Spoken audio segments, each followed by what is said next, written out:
Les critères qui ont orienté mon choix sur matériel, le premier c'était la facilité d'utilisation. Quelques clics permettent d'activer la caméra. Là on est arrivé sur des machines qui se branchent simplement sur un port USB. Jusqu'à présent on avait des machines assez volumineuses qui avaient même des cartes à roulettes.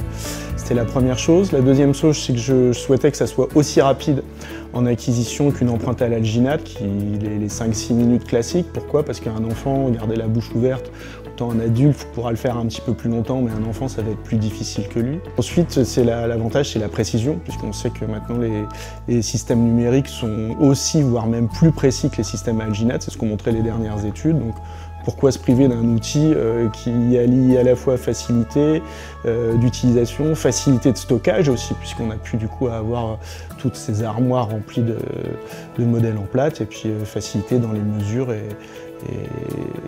dans la réalisation de nos diagnostics. Ce qu'il a fallu modifier, c'est les process arrière, puisque du coup maintenant on n'a plus de plâtre, donc les assistants qui coulaient le plâtre et qui vérifiaient les empreintes, maintenant sont plutôt amenés à faire des vérifications informatiques. Il a fallu reconstruire les relations avec les laboratoires, puisque maintenant on est en transmission numérique.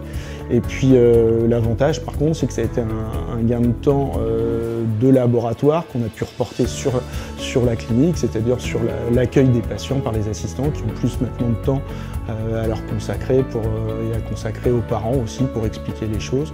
Et donc ça a été un deuxième aspect positif de cette technologie.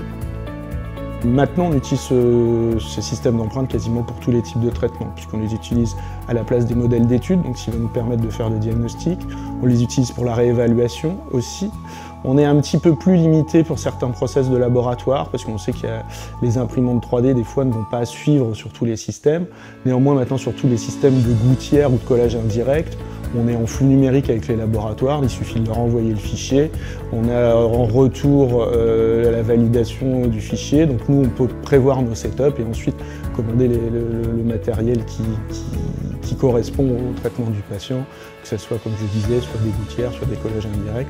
Et là-dessus on a bien sûr un gain de temps qui est très important, puisqu'on n'a plus besoin de coursier, on n'a plus besoin de craindre des déformations d'empreintes liées à la chaleur, enfin tout est facilité. Le retour des patients, depuis qu'on utilise la caméra, est très bon parce que pour eux, c'est devenu une étape ludique. Avant, c'était une étape obligatoire qui redoutait un peu. Maintenant, c'est une étape ludique. Ils voient en temps réel apparaître leurs dents sur l'écran. Ensuite, s'ils veulent, on peut même les laisser jouer un petit peu avec le modèle. Et nous, bien sûr, découvrir pendant ce temps-là des perspectives qu'on ne connaissait pas. On ne savait pas voir à l'intérieur de la bouche d'un patient. De par la partie linguale, on ne savait pas l'aborder, maintenant on peut la voir et on peut la montrer aussi aux patients pour expliquer les pans fonctionnels, comment ils peuvent être atteints, contrairement aux pans esthétiques qu'on va plus voir quand on est en vestibulaire. C'est aussi une image du cabinet qui s'inscrit dans l'évolution sociétale. Maintenant, on soigne des enfants, des adultes, mais aussi surtout des enfants qui sont habitués à voir du 3D à la télé. Donc pour eux, de voir du 3D pour leurs dents, pour leur crâne, etc., ça devient une habitude et puis ça permet surtout de s'affranchir de la barrière que peut avoir le médecin, une barrière scientifique qui va avoir un discours un petit peu lointain. Je recommanderais l'utilisation du système d'empreinte numérique puisque ça nous a grandement facilité, 1, les relations avec les patients, 2, les relations avec le laboratoire, 3, les relations dans le flux numérique au sein du cabinet, entre donc la partie secrétariat, puisque maintenant on peut transférer directement les empreintes au secrétariat sur des planches qui sont imprimées aussi pour les patients. Donc on l'a aussi gagné en précision. Oui, tous les systèmes d'acquisition numérique sont bénéfiques pour le cabinet, que ce soit des systèmes de radiologie numérique ou que ce soit aussi des systèmes de prise d'empreinte optique.